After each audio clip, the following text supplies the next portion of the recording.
people always ask me, why are you still working? If you're retired, why aren't you traveling and this, and, enjoying life, whatever. At least people's version of enjoying life, okay? Trust me, I travel. My wife and I travel. We're going to go to Europe this year. We always plan everything out. So those things are important. Spending time with my family, traveling, seeing the United States, seeing the world. So that is happening. I can continue just to hang out, on the beach because I have a house in Carlsbad. The thing is that my whole life I've served. I've served both when I was working in the government as well as working in sports, always making sure that I was serving.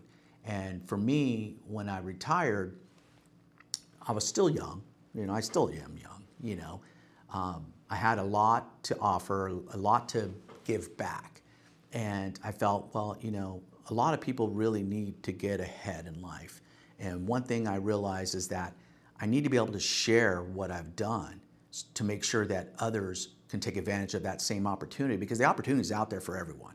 It's just, do you execute the plan? Do you take advantage of those opportunities when they're presented to you?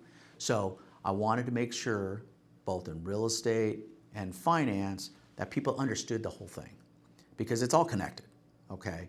And so, my whole thing was to make sure that when I retired, that I continued to serve, making sure I helped people with the thing that I knew best, okay?